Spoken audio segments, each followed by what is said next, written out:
Hey guys, it's Jenny. Welcome back once again to Solid Gold. And is it just me or is it looking a little different in here?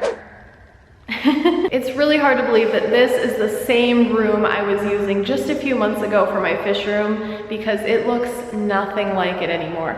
Let's take a minute right now just to look back and reflect on where we've come from.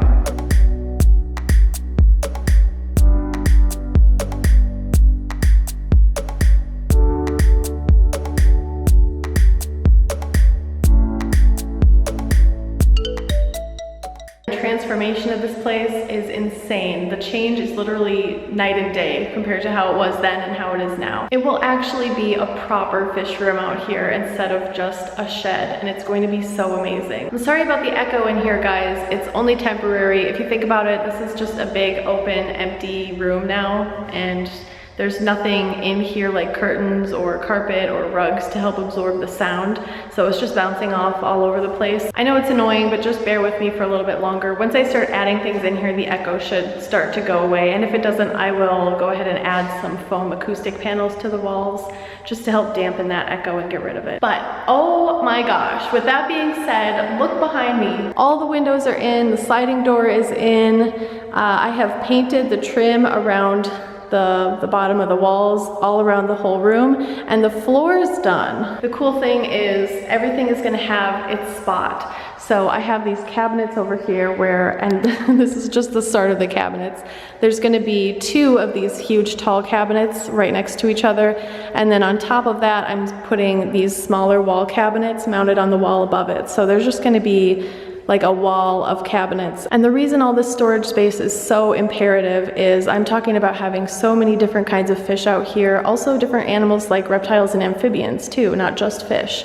And each one of those different tanks, different habitats, is going to have a ton of different supplies that go along with it. So for my leopard geckos, I'm going to have somewhere to put their live food, like their crickets and their mealworms or super worms. If I have poison dart frogs, for example, which is one of the species I'm planning on keeping in here once it's all finished, I'm going to have a space where I can cultivate flightless fruit flies, because that's what you need to feed them when you keep them in captivity. And not just the food, but also just all the extra supplies that go with everything. So for every tank of fish, I'm planning on having separate equipment for each tank, or at least for each 2 tanks.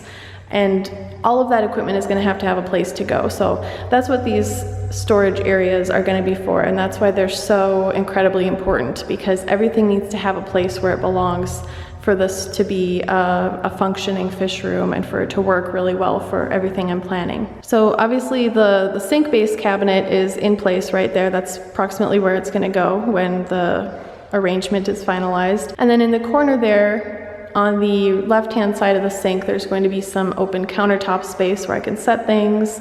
And then we're going to start with the large storage cabinet units. You can see one of them is already set up there. There's going to be another one next to it.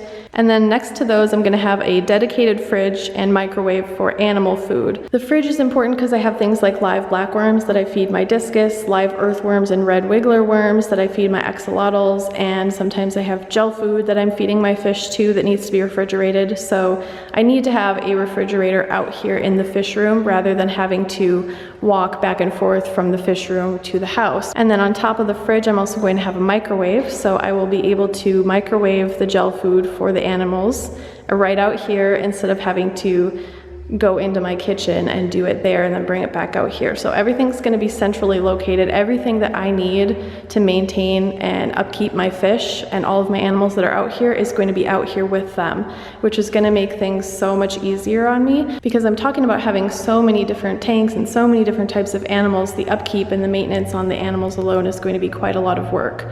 So it's going to be really important to have everything I need for those animals out here centrally located in this fish room to make it a lot less time consuming and more manageable on me.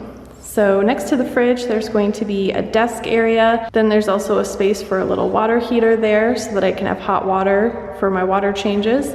And then next to it is where the 3 terrariums are going to go, where I will have my leopard geckos on the bottom one, and then a space for future dart frogs in the middle one, and then a space for a future giant day gecko or something else similar to that maybe in the top one. So that's the plan for this wall behind me here, and hopefully once all of that is in place, there will be a little bit of room in that back corner there for a small seating area, because what's the point of having all these cool animals if you don't get to sit around and enjoy them and look at them every once in a while. And now these door panels, both of them are sliding, so neither of them is fixed. They can both slide back and forth, and in addition to that, they can both, once they're unlocked and opened, they can actually both be lifted off of the track somewhat easily and moved out of the way. So if I need to get really large fish tanks or anything else like that in and out of this building, I can still do that. And yet I have a fully insulated door here because this is double paned insulated glass. Same with the windows, double paned insulated glass windows. They're still a little messy from all the construction dust, and a lot of that is actually drywall compound and paint on the frame itself. So I've just been coming along here with this plastic scraper and cleaning up those edges. So I still have a lot of work to do as far as like just generally cleaning up after construction messes that have been made. And as you can see too, the floor is now finished. It is a concrete floor, and instead of putting something over it like tile or linoleum or whatever else, I just decided to go with a concrete stain so that I could keep the strength and durability of the concrete floor and you know, not have to sacrifice that, but still have a finished looking floor that looks nice. It's Friday morning, and today True Grit Coatings is here doing the floors in the fish room.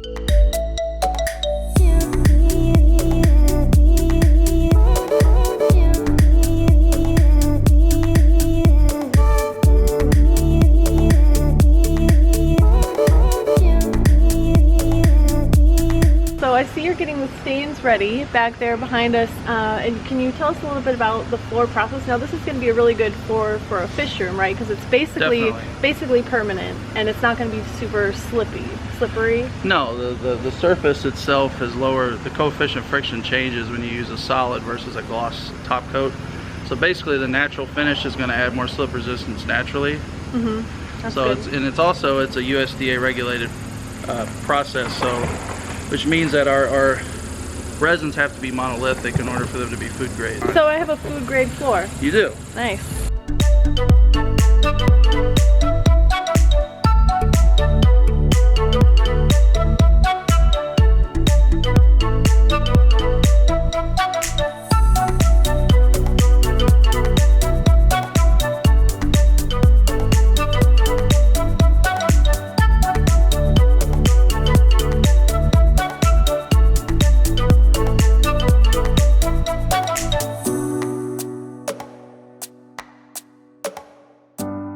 I told them I wanted it to have a black and white marbled appearance, and I also wanted to go with a concrete stain because of its durability and so forth. And they said that they actually didn't have a white stain available. So then I started looking into other options like just, you know, dark gray and light gray, which honestly is kind of what I ended up with. But then he told me that he actually was able to find a white stain, but he had never used it before, so it would be kind of an experimental thing.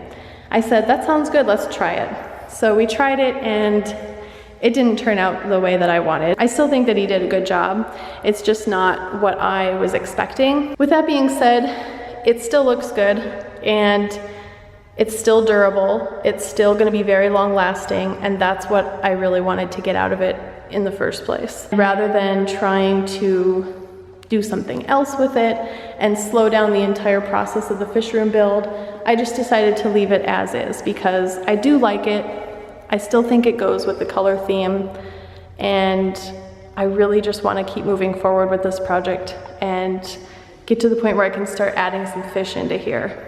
With both of the front windows finally in and the sliding glass door as well, that means that the front of the building on the outside is also looking more finished. So let's take a look at that. We now have the entire front of the building covered in the new white sheet metal.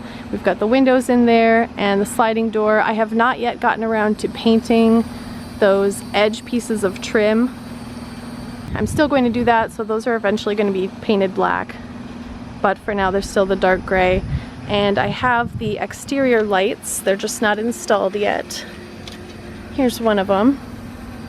There's going to be one of these on either side of the sliding door, and then 2 of them are also going to be on the side of the building because it gets really, really dark back here at night in this corner of the yard. Also, fun fact, it has been raining every single day here in Florida for the past at least 2 months. The rain splashes sand and dirt and mud up onto the outside of the building, like 3 feet up. And my solution for that is going to be probably to put those large 16 by 16 inch square pavers, maybe like 2 rows of them, probably on the entire front of the building. So that way it'll look nicer. It'll also give you like a kind of a patio area to step onto before going into the actual fish room.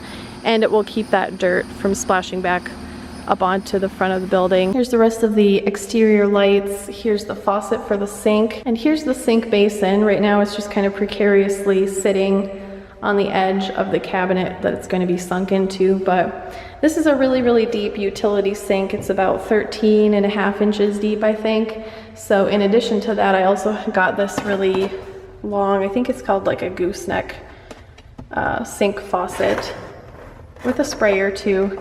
So that'll come up quite a bit and it'll allow me to fit large buckets under here to rinse them out and things like that. In addition to that, I'm also going to have a hose bib here, which is going to be controlled by a shower valve.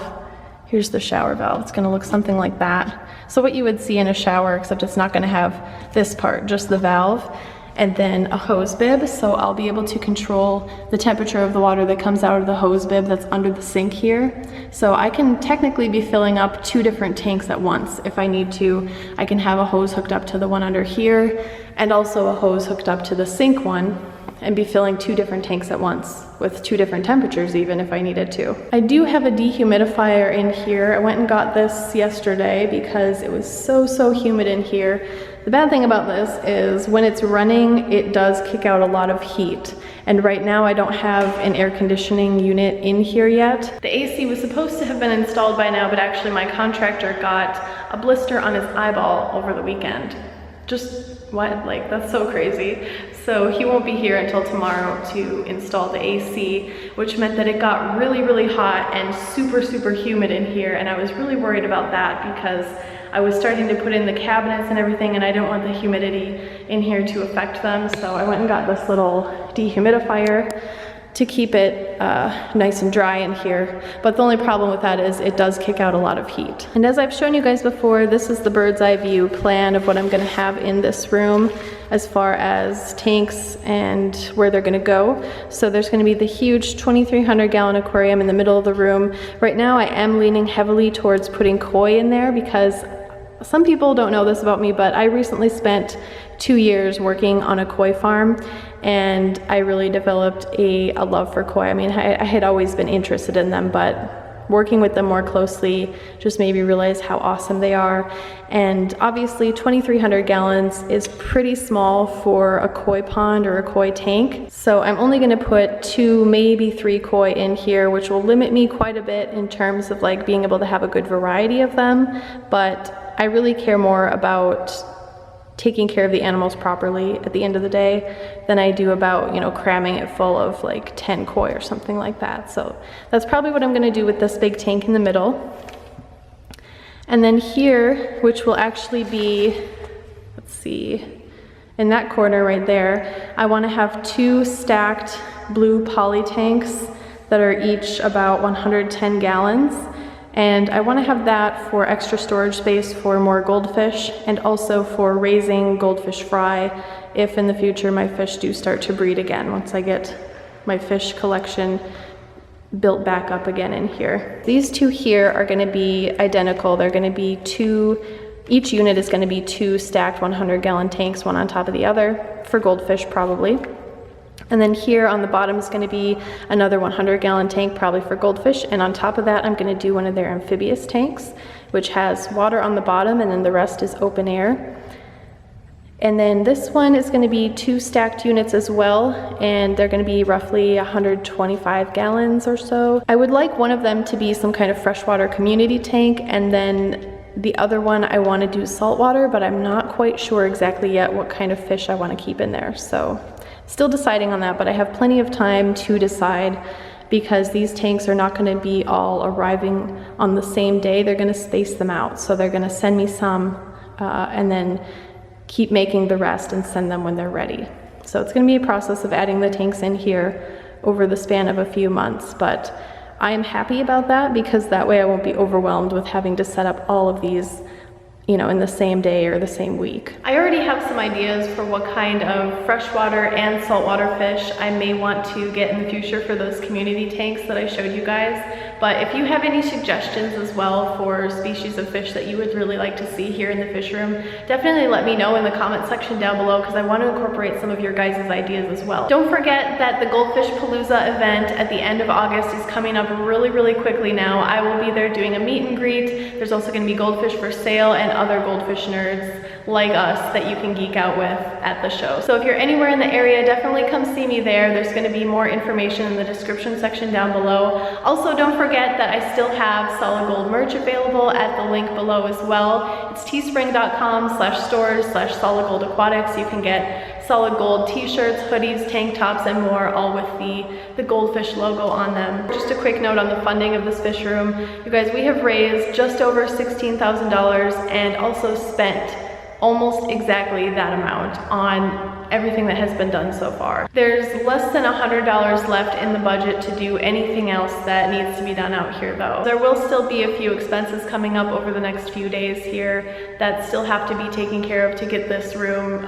fully finished and ready to start adding the aquariums into it. So if you've enjoyed this process so far and being able to see everything come to fruition and you'd like to help contribute to meet the goal or at least get a little bit closer to meeting the goal, I'd really appreciate it. There will be a link in the description section down below where you can do that if you would like to. Thanks for watching, guys. I'll see you next time, and until then, stay gold.